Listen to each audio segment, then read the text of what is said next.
जमलेल्या माझ्या तमाम हिंदू बांधवांनो, भगिनींनो आणि मातांनो,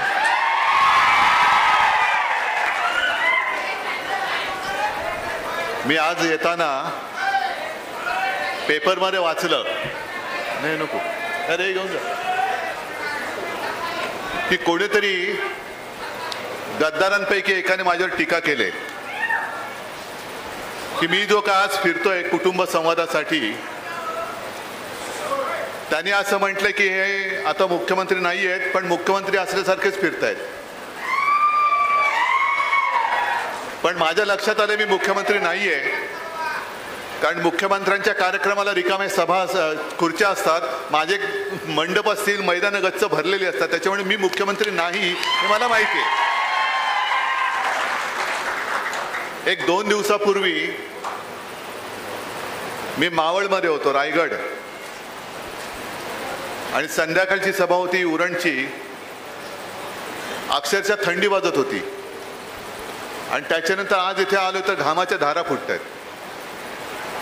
सांगण्याचा मुद्दा, तुम्ही म्हणाल हे आम्हाला काय सांगताय कौतुक, तर थंडीमध्ये सुद्धा गच्च गर्दी, मैदान गच्च भरलेलं, आणि आज या लाई लाई करणाऱ्या गरमीमध्ये सुद्धा तुम्ही तसेच बसलेला आहात. म्हणजे थोडक्यात काय की संपूर्ण महाराष्ट्र आता चवताळलेला आहे, वाट बघतोय निवडणुका कधी येत आहेत. आज मी या 2 दिवसाच्या माझ्या कुटुंब संवादाची सुरुवात करताना पहिल्या प्रथम ओमराजे आणि कैलास, साहजिकच आहे तुम्ही सगळे आहातच, यांचं कौतुक करतो, कारण यांना सुद्धा लालूच दाखवली नसेल असं नाही. कैलासला तर नेलाच होता उचलून. पण पहिल्यांदा मला ज्यांनी कोणी सांगितलं की हा सगळा असा कट होतोय आणि आम्हाला जवळपास पळवून नेत आहेत, ते कैलासने सांगितलं, आणि एकटा तिकडनं गाडीतनं उतरून हा परत आला. याला म्हणतात शिवसेनेचा वाद. असंच मी आता ही लहान, माझ्यासमोर ही लहान मुलं आहेत म्हणून मी त्यांना हक्काने हारे तुरे म्हणतोय, ओमराजे तुम्हाला पण, कैलास तुला पण. आणि आमदार आहेत, खासदार आहेत, मोठी माणसं आहेत बाबा, आणि हल्ली आमदार खासदाराबद्दल काही बोलायची माझी तरी हिंमत नाही. पण तसं नाही, मी आमदार खासदार नाही समजत, हे माझी हक्काची माणसं आहेत. आणि संपूर्ण राज्यामध्ये आता ते भाजपच्या लक्षात आलंय की शिवसेना, त्यांना वाटलं होतं की इतर पक्षांसारखं शिवसेना फोडली, आमदार खासदार फोडले म्हणजे शिवसेना संपेल. नाही, शिवसेना तशी नाही संपणार. शिवसेना भाजपला संपवून, गाडून, मूठ माती देऊन पुढे जाईल, पण शिवसेना संपणार नाही. काल परवाकडे अमित शहा आले होते, देशाचे गृहमंत्री.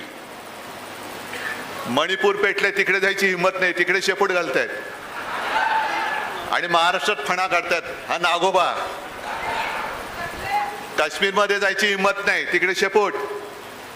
अरुणाचलमध्ये चीन घुसते, तिकडे शेपूट.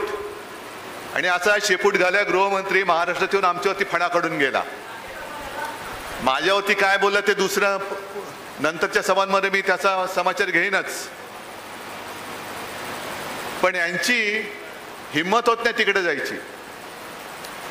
आणि बोलताना काय बोलून गेले की हे महाविकास आघाडी, म्हणजे आपण जे काय आहोत, आता सुद्धा माझ्या व्यासपीठावर काँग्रेसची सुद्धा लोक आहेत, राष्ट्रवादी आहेत, मला ठिकठिकाणी स्वागतासाठी काँग्रेस पण आहे, राष्ट्रवादी सुद्धा आहे, अगदी वंचितची लोक आहेत, मुस्लिम सुद्धा आहेत, सगळे जातपात धर्माचे लोक स्वागतासाठी येतात.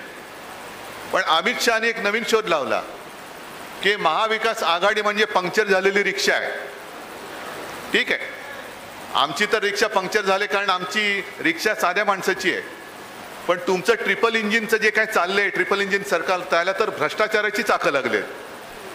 सगळे भ्रष्टाचारी ते तो का मिळवावा, भाजपा धर्म वाढवावा, असं अमित शहांचं आणि मोदींचं चाललेलं आहे. आणि ओमराजे, तुम्ही जे बोललात, त्यांनी आपल्यावरती आरोप केला होता की तुम्ही मोदींचे फोटो लावून जिंकलात. आणि मग ओमराजे तुम्ही चांगली आठवण करून दिली, ज्या वेळेला मोदी नाव कोणाला माहिती नव्हतं तेव्हाही आम्ही धाराशिव जिंकत होतो. मोदी होते म्हणून तुम्ही. मग मी असं जर म्हटलं की शिवसेना प्रमुख होते म्हणून मोदी तुम्हाला दिसत आहेत. आम्हाला काय सांगते मोदींचं कौतुक? आम्हाला आमचे शिवसेना प्रमुख आणि माझे त्यांनी मला सोबत तुम्ही दिलेले कट्टर सगळे जीवाला जीव देणारे मावळे जे आहेत ते पुरेसे आहेत. पण अटल बिहारी वाजपेयी जेव्हा मोदींना कचऱ्याच्या टोपलीत टाकायला निघाले होते तेव्हा संपूर्ण देशात एकमेव हिंदू हृदय सम्राट शिवसेना प्रमुखांनी मोदींना वाचवलं नसतं तर मोदीच दिसले नसते. म्हणजे अशा माणसांनी जो पक्ष स्थापन केला त्या पक्षाच्या शिवसैनिकाला जिंकण्यासाठी मोदींची गरज लागेल असं तुम्हाला वाटतंय? उलटा आता त्यांच्या लक्षात आले भाजपला की महाराष्ट्रामध्ये मोदींचं राहणं चालूच शकत नाही, खोटा सिक्का आहे. आणि म्हणून त्यांनी शिवसेना चोरली, फोडली आणि बाळासाहेबांचे फोटो लावत आहेत. मी तर उघड दर सभेत आव्हान देतो, त्या मिंदेला पण देतो आणि भाजपना देतोय, अरे माझे वडील चोरण्यापेक्षा हिंमत असेल तर स्वतःचे वडील आहेत ना, त्यांचे फोटो लावा आणि मतं मिळवा ना. का स्वतःच्या वडिलांवरती आत्मविश्वास नाही एवढा की हे काही देऊ शकतील? मी राजकारणात बोलतोय, राजकारणाबद्दल बोलतोय. तुम्हाला जर का लोक बाहेरून चोरून घ्यावी लागतायत, नेते चोरून घ्यावे लागतायत, आदर्श जे आमचे हिंदू हृदय सम्राट देशात एकच, त्यांची बरोबरी करण्याचा यांनी प्रयत्न केला पण होऊ शकत नाही, कोणी मानायलाच नाही त्यांना हिंदू हृदय सम्राट. या अशा भाडोत्री पक्षाला काय एक अवदसा सुचणे मला कळत नाही. मी प्रत्येक सभेमध्ये जे सांगतो की यांचं हिंदुत्व आणि आमचं हिंदुत्व वेगळं आहे आणि आपली सुद्धा फसगत झाली. गेल्या वेळेला मला कल्पना आहे की इथे लोकसभेची जेव्हा सुरुवात झाली तेव्हा लातूरमध्येच पहिली सभा झाली होती, बरोबर आहे ना? मोदीजी आले होते, मला बोलवलं होतं, मान पान सन्मान, आणि मग मोदीजीने माझा उल्लेख केला होता, मेरे छोटे भाई, मेरे छोटे भाई. आता त्यांनी नवीन सुरू केलंय, ये किती इतके करोड लोक, यही मेरा परिवार आहे. आनंदाची गोष्ट आहे. आता तरी निवडणुकीपुरतं तरी तुम्हाला कळलं की परिवार आहे. पण मी मुख्यमंत्री असताना मी घोषवाक्य दिलं होतं करोनापासून वाचण्यासाठी, माझे कुटुंब माझी जबाबदारी, बरोबर ना? मोदीजी तुम्ही अर्धीच गोष्ट दिली, मेरा परिवार, जिम्मेदारी कौन लेने वाला है वो नहीं बताया. माझे कुटुंब, पण तुमच्या कुटुंबाची जबाबदारी घेणार कोण? जसं आज सुद्धा मी सांगतोय महाराष्ट्र माझं कुटुंब आहे आणि त्याची जबाबदारी माझ्यावर आहे, मी घेतोय महाराष्ट्राची जबाबदारी. तुम्ही तर 10 वर्ष पंतप्रधान होतात, असंच आता जून मध्ये बोलण्याची वेळ येणार आहे. काँग्रेसने काय केलं, यांनी काय केलं? बरं, साधा एक प्रश्न तुम्हाला विचारतो. हे जे आता त्यांनी जे काही टायरे लावले तेच रेकॉर्ड, म्हणजे आता तुम्हाला आताच्या पिढीला रेकॉर्ड काय कळणार नाही. आम्ही लहान होतो तेव्हा ते रेकॉर्ड यायची, एक तो HMVचा कुत्रा यायचा, हिज मास्टर्स व्हॉइस, आणि ते रेकॉर्ड यायची, ती रेकॉर्ड अशी फिरायची, जुन्या लोकांना कदाचित माहिती असेल, आणि मग त्याच्यावरती पिन ठेवली जायची आणि ती पिन कधी कधी अडकायची आणि अडकली का तेच वाक्य परत वाजायचं. तसं मोदी शहांची रेकॉर्ड अडकले आता, त्यांनी तेच चालवले. नेहरूने काय केलं, काँग्रेसने काय केलं, काँग्रेसने देश लुटला. मग मी तुम्हाला विचारतोय आणि सगळ्या सभेत जर मी विसरलो नाही तर प्रश्न मुद्दामून विचारतो की आता सध्या त्या निवडणूक रोख्यांचा एक घोटाळा बाहेर आला. बरं, ती स्टेट बँक सुद्धा अशी आहे, जर शेतकऱ्यांनी कर्ज घेतलं असेल कुठल्या बँकेनी तर या बँका कशा मागे लागतात, तुमच्या जप्तीच्या नोटिसा लावतात, घरदार सगळं गहाण घेतात, टाकून घेतात, जमीन लिहून घेतात, पत्नीचे दागिने, बैलजोडी काय असेल नसेल ते सगळं. आणि दुर्दैवाने जर का नैसर्गिक आपत्ती आली आणि कर्ज परतफेड करू शकले नाही तर त्याच्या घरावरती जप्तीची नोटीस लावतात. आणि मग जगायचं कसं, गावात माझं काय राहिलं, आता मी तोंड कसं दाखवायचं, म्हणून शेतकरी आत्महत्या करतो. म्हणजे एवढा रेकॉर्ड तुमच्याकडे असतो. साध्या माणसांचे हजारो लाखो शेतकऱ्यांचे रेकॉर्ड तुमच्याकडे आहेत, वेळेवरती तुमच्या नोटिसा जातात त्याच्या घरावरती जप्तीसाठी.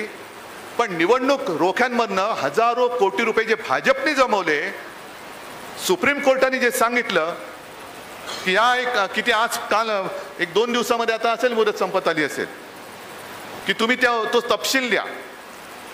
स्टेट बँकेने निर्लज्जपणाने सांगितलं की आम्हाला तपशील गोळा करायला वेळ लागेल, आम्हाला 3 महिन्याची मुदत वाढून द्या. माझ्या शेतकऱ्याला कर्ज परतफेडीसाठी देता मुदत. मग ते जसे रेकॉर्ड ठेवतात तसे ह्या चोरांचे रेकॉर्ड तुमच्याकडे का नाही आहेत?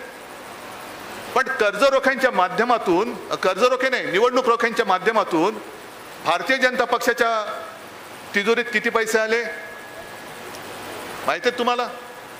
6 का 7 हजार कोटी, बरोबर आहे ना? आणि काँग्रेसच्या तिजोरीत किती आले? 600 का 700 कोटी. मग भाजपच्या तिजोरीत 7-8 हजार कोटी आणि काँग्रेसच्या तिजोरीत 700-800 कोटी. देशाला लुटलं कोणी? तुम्ही सांगा. भाजपने लुटलं की काँग्रेसने लुटलं? बरं, काँग्रेसने ते सांगतात 60-65 वर्ष काँग्रेसने देशाला लुटलं आणि काँग्रेसने जे काही केलं नाही 60 वर्षात ते आम्ही करून दाखवलं. बरोबर आहे, कारण काँग्रेसने 60-65 वर्षात 700-800 कोटीच जमवले. तुम्ही 2-5 वर्षामध्ये 6000 कोटी जमवले. जे काँग्रेसने नाही केलं ते तुम्ही करून दाखवलं. पण ही सगळी, मी काय होतं काही वेळेला राग अनावर होतो, कारण जे चाललंय, हा माझा महाराष्ट्र आहे, माझा महाराष्ट्र आहे, आपल्या सगळ्यांचा महाराष्ट्र आहे. या महाराष्ट्र, हा महाराष्ट्र गुजरातमधनं चालवत आहे. आज सुद्धा शेतकऱ्यांच्या काय त्यांच्या मालाला काय भाव नाही, हमी भाव नाही, मुलाला नोकरी मिळत नाही, शेतकऱ्यांची लग्न अडलेत, शहरामध्ये तरुण बेरोजगार आहे. हे सगळे जे येतात, मोदी येतात, अमित शहा येतात आणि सांगतात आता आपल्याला सामर्थ्यवान भारतासाठी पुन्हा एकदा मोदी सरकार आणायचे. 2047 साली आपला देश जगातला सगळ्यात बलवान देश असेल. बसा ओमला, 2047 सालला किती वर्ष आहेत? अहो 2047 साल तुम्ही तरी बघणार आहात का? कशाला सांगताय 2047 साल? आत्ता काय देतो ते बोल. आज रात्री माझ्या गरीबाच्या घरामध्ये 2 घास खायला अन्न नाही. 2047 घाल तुझ्या उरावरती, त्याच्या ताटात पहिले 2 घास आज दे. आता ज्या आंबारस सांगत होते सोयाबीनला भाव नाही, कापसाला भाव नाही, याला भाव नाही, त्याला भाव नाही. गद्दारांना 50 खोके आणि शेतकऱ्याच्या हातामध्ये काय नाही. बरं, इकडे सुद्धा आपल्या संतोष सोमवंशींनी सोयाबीनसाठी संशोधन केंद्राची मागणी केलीच होती. आम्ही जे विषय सोडवायला मागत होतो ते बाजूला ठेवले. गेल्या 8-10 दिवसापूर्वी जे आपले अर्थसंकल्प त्यांनी मांडला, अंतरिम म्हणजे तात्पुरता, तो सगळा अर्थसंकल्प मी त्या सभागृहात बसून ऐकला म्हणजे ते सांगत होते, तो सांगताना मी बघितलं त्यांना आणि माझी जी प्रतिक्रिया दिली की हा सगळा अर्थसंकल्प हे यांचे सगळे मित्र, सगळे सोयरे आहेत, त्यांच्या तिजोऱ्या भरण्यासाठी आहेत. कॉन्ट्रॅक्टर, हा सगळा जो काय अर्थसंकल्प आहे, इथे हजारो कोटीचं काम, इकडे रस्ता देणार, तिकडे रस्ता देणार, हा रस्ता देणार, तो पूल करणार, हजारो कोटीची कॉन्ट्रॅक्ट. कॉन्ट्रॅक्टर जोमात आणि माझा शेतकरी कोमात, असा अर्थसंकल्प आहे. एक बातम्या ऐकल्यानंतर सुद्धा अशी चीड येते. आता हे जे बसलेत मिंदे तिकडे घटनाबाह्य मुख्यमंत्री, त्यांनी तर एक आदेशच काढलेला आहे. या मार्च शेवटापर्यंत जाहिरातींसाठी जवळपास 84 का 85 कोटी रुपये त्यांनी मंजूर करून टाकले. 84 का 85 कोटी. नुसती उधळपट्टी, यांचे नुसते दाढीवाले फोटो बघायचे आम्ही. ते वर्तमानपत्रासाठी काही कोटी, टीव्हीसाठी काही कोटी, बस स्टँडवरती काही कोटी, नुसते जाहिरातबाजी. दिलं काय तुम्हाला? मी जर का तिकडे असतो तर त्या 84 कोटीची जाहिरात करण्यापेक्षा मी माझ्या शेतकऱ्याला त्याच्या हक्काचा भाव दिला असता. काढा 84 कोटीला कितीने भागायचं ते भागा आणि कमीत कमी किती पैसे शेतकऱ्याला दिले म्हणजे किती शेतकऱ्यांचं एक भलं होऊ शकतं, ते भलं आपल्या महाविकास आघाडी सरकारने नक्की केलं असतं. आम्ही कामं खूप केली पण जाहिराती नाही करत बसलो, कारण कामं केली ती केली आणि ती कामं मी जाहीरपणाने विचारतो. आज सुद्धा शेतकरी इकडे आलेत ना? आलेत की नाही आलेत? किती आलेत? आलेत नाही एवढे? मग महाविकास आघाडी सरकारने जे 2 लाखापर्यंत पीक कर्ज माफ केलं होतं, मुक्त केलं होतं, ते तुम्हाला मिळालं होतं की नव्हतं मिळालं? आणि संपूर्ण महाराष्ट्रामध्ये मी विचारतोय, कुठे मी जाहिरात केली? मी कर्जमुक्त केलं. आता येणार उद्धव सरकार. नाही, माझं सरकार नाही, जनता जनार्दनाचं हे सरकार आहे, शेतकऱ्याचं सरकार आहे. ही जी त्यांच्या डोक्यामध्ये मस्ती घुसलेली आहे, मी म्हणजे मीच, माझ्या पलीकडे कोणी असता कामा नये. मोदी सरकार, मोदी सरकार, मोदी सरकार, मोदी सरकार. मोदी सरकार आणलं कोणी? आपणच आणलं होतं, आपणच आणलं होतं. पण अटल बिहारी वाजपेयी जेव्हा पंतप्रधान होते तेव्हा ते सांगायचे की अटल सरकार नव्हतं, ते युतीचं सरकार होतं, युती सरकार होतं. हा जेव्हा मीपणा त्यांच्या डोक्यात घुसलेला आहे आमच्यावरती तुम्ही घराणेशाहीचा आरोप करता, त्याचाही समाचार मी संध्याकाळी घेईन. पण घराणेशाही तुम्हाला नकोय, पण आम्ही तुमच्या एकाधिकारशाही विरुद्ध आहोत. तुम्ही जे सगळीकडे मी अरे साधी गोष्ट आहे. आज सुद्धा तुम्ही बघितलं म्हणजे ते मी सांगतोय म्हणून मी नाही केलं, ही माझी पहिल्यापासूनची पद्धत आहे. हा एवढा मोठा हार, हा नुसता मी हार नाही म्हणत, या हारामध्ये तुमच्या भावना असतात. या हारामध्ये नुसतं फुलांचं ओझं नाही, त्या फुलांमध्ये तुमच्या भावना असतात, तुमचं प्रेम असतं. आणि आता सुद्धा तुम्ही बघितलं असाल की एक तर एवढा मोठा हार, मी एवढा काही मोठा झालेला नाही याची मला खात्री आहे, याची मला एक जाणीव आहे. पण मी हा एवढा मोठा हार बघितल्यानंतर मी सगळ्यांना सांगतो, अंबादास या, सुषमाताई या, संजय या, ओमराजे, कैलास, सगळ्यांना मिळून, कारण तुम्ही सगळे सोबत आहात म्हणून मी आहे, तुम्ही आहात म्हणून मी आहे. पण ही आपली वृत्ती आपण दाखवतोय. मध्ये एक टीव्हीवरती नाही येणार पण युट्यूबवरती एक व्हिडिओ अजूनही असेल, जे राजनाथ सिंह आपल्या देशाचे आता कोण मंत्री आहेत ना रे, संरक्षण मंत्री, म्हणजे स्वतःचं संरक्षण कसं बसं करतील बहुतेक या निवडणुकीमध्ये त्यांना उमेदवारी मिळाली तर. कारण गडकरींचा पत्ता अजून तरी कापलेला आहे. ज्याच्यावरती बेहिशोबी मालमत्ता गोळा केली त्या कृपाशंकर सिंगचं नरेंद्र मोदी आणि अमित शहाबरोबर नाव पहिल्या यादीमध्ये. पण गडकरी जे भाजपचे कट्टर कार्यकर्ते, RSSचे कट्टर कार्यकर्ते, आज पहिली यादी जाहीर होऊन 4 दिवस झाले. सगळं सामसूम. गडकरींना सुद्धा तिकीट मिळेल की नाही, राजनाथजींना मिळाले की नाही माहिती नाही, मिळणार आहे की नाही मला माहिती नाही. पण राजनाथ जेव्हा अध्यक्ष होते त्यावेळेला त्यांनी मोदीजींचं नाव पंतप्रधान पदासाठी सुचवलं होतं. आणि मध्ये जो काय मी व्हिडिओ पाहिला, असाच मोठा हार आणला, सगळ्यांना वाटलं, राजनाथला वाटलं आपण पण घुसायचं म्हणून ते घुसले. अमित शहानी वगैरे नुसते डोळेवर केले, त्यांचं पुन्हा डोकं बाहेर काढलं आणि मग फक्त मोदी उभे राहिले. अरे हा एवढा गर्व, अहंकार नाही, बरोबर नाहीये. जिथे जिथे गर्वाचे घर खाली ज्याला म्हणतो तसं आज भाजपचं आणि मोदींचं होणार आहे. गर्वाचे घर खाली केलंच पाहिजे. हा गर्व असायला पाहिजे. आम्ही छत्रपती शिवाजी महाराजांचे मावळे आहोत, आम्हाला गर्व आहे. आम्ही महाराष्ट्राचे सुपुत्र आहोत, आम्हाला गर्व आहे. होय आम्ही हिंदुत्ववादी आहोत, आम्हाला गर्व आहे. पण आम्ही मोदींचे अंधभक्त आहोत ह्याचा गर्व आम्हाला कदापि होणार नाही. आणि असा गर्व ज्यांच्याकडे आहे त्यांनी त्यांच्या पालख्या व्हाव्या, आम्हाला त्याची शिकायत पडलेली नाहीये.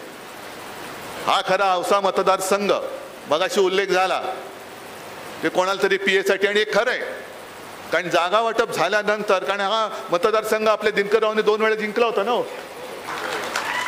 आणि हा आपला आहे, आपला मतदारसंघ आहे, आपला मतदारसंघ आहे. गेल्या वेळेला जागा वाटप झालं आणि फडणवीस स्वतः आले. उद्धवजी जरा काय म्हटलं, काय झालं नाही, तो कोण, तो काय, तो तर तुम्हाला माहिती आहे कोण, तो चक्रव्यूहात फसलाय, बरोबर ना. मग ह्याच्यासाठी म्हटलं कोण हा, नाही हा माझा PA. आणि म्हटलं PAला मी कसं देऊ, माझं तिकडे माणूस आहे. नाही नाही तुम्ही काही करा, काही करा, काही करा, काही करा. ठीक आहे, आपण थोडंसं एक माणुसकी जपणारी माणसं आहोत. तेव्हा मला काय माहिती होते पाठीकडनं वार करणार आहेत, आणि म्हणून मी त्यांना हो म्हटलं. पण आता नाही, आता पाडायचा. आता यावेळेला खासदार तर निवडून आलाच पाहिजे, आणायलाच लागेल. आणि ओमराजे तुमचं मी खरंच कौतुक करतो, कारण तुम्ही नुसते इकडे जसं तुम्ही सांगितलं की रात्री किती वाजेपर्यंत काम करता, तो भाग एक झालाच. हा मतदारसंघासाठी, याच्यासाठी लोकांनी तुम्हाला निवडून दिलेला आहे. पण इथले प्रश्न मग ते शेतकऱ्याचे असतील, समाजाचे असतील, तिथे लोकसभेत जाऊन मोदींसमोर बोलायला सुद्धा छाती लागते. ती या वाघाची छाती आहे. कारण आता सगळे जे काही शेपूट घालून पळाले तिकडे, कारण हिंमत नाही ना, डोळे वर करून बघायची काय, नुसते झापडं लावून आतमध्ये जातात आणि झापडं लावून बाहेर येतात. एकदम लाचार शिरोमणी आहेत. आणि म्हणून जे काही त्यांनी जो खेळ केलाय, म्हणून मी कुटुंब संवाद का म्हणतो की आपली शिवसेना, जी शिवसेना प्रमुखांनी मराठी माणसाच्या न्याय हक्कासाठी आणि हिंदुत्वासाठी म्हणून स्थापन केली, हे जे काय सांगतात की यांनी बाळासाहेबांचे विचार सोडले. बाळासाहेबांनी असं कधीही सांगितलं नाही की जन्मभर तुम्ही भाजपची आणि मोदींची पालखी व्हा, असं कधीही सांगितलं नाही, अजिबात नाही. आणि ज्या ज्या वेळेला पाठीमध्ये वार होतो तेव्हा कोथळा काढायची शिकवण आम्हाला छत्रपती शिवाजी महाराजांनी दिलेली आहे. जे त्यांनी आपल्या सोबत केले तुम्हाला पटलंय, जो लवादानी निर्णय दिलाय नार्वेकर, आता हे अध्यक्ष महोदय एका पक्षाचे उमेदवारी घेऊन ही लोकसभा लढणार असं म्हणतायत. अशी जर का तिकडे न्यायदान करणारी माणसं, जसं पश्चिम बंगालमध्ये झालं, आज त्याच्यावरती एका वृत्तपत्राने अग्रलेख लिहिलाय की एका न्यायमूर्तींनी राजीनामा दिला आणि भाजपात गेले निवडणूक लढायला. पण सगळ्यात महत्त्वाचं म्हणजे त्याच्यात त्यांनी म्हटलेलं आहे की भारतीय जनता पक्ष मला संपर्क करत होता, मीही त्यांच्या संपर्कात होतो. असा माणूस किती वर्ष तिकडे न्यायमूर्तीच्या खुर्चीत बसला होता. ही अशी संपूर्ण पद्धत नासून टाकायला निघाली आहे. आणि त्याच्यासाठी एकच शेवटचं न्यायालय हे माझ्या जनतेचं न्यायालय आहे. त्या जनतेच्या न्यायालयात मी आलेलो आहे. आणि मला खात्री आहे तुम्ही डोळे उघडे ठेवून सगळे बघता आहात. यांच्या भूलथापानं तुम्ही फसणार नाही याची मला खात्री आहे ना. कारण नाहीतर येतील परत. भाई और बहनों, 2050 तक आप सभी लोगों पर मैं चांद पर घर दे दूंगा, ये मेरी गॅरंटी आहे. अरे 2050 तुम्ही पण नाही बघणार, आम्ही पण नाही बघणार. घर कोण बघणार, कुठे जाणार? तुम्ही तुमचे त्या नावाने घरं भरणार आहात हे आम्हाला कळते. पण ही मोदी गॅरंटी म्हणजे इतर पक्षातल्या लोकांसाठी ती गॅरंटी आहे. नमो महारोजगार मेळावा असं त्यांनी काहीतरी नाव ठेवलेलं आहे. नमो महारोजगार म्हणजे काय? इतर पक्षात जेवढे भ्रष्ट असतील त्यांना स्वतःच्या पक्षात घेऊन मंत्रिपद द्यायची आणि कामाला लावायचं. म्हणजे तुम्ही किती भ्रष्टाचार केलाय?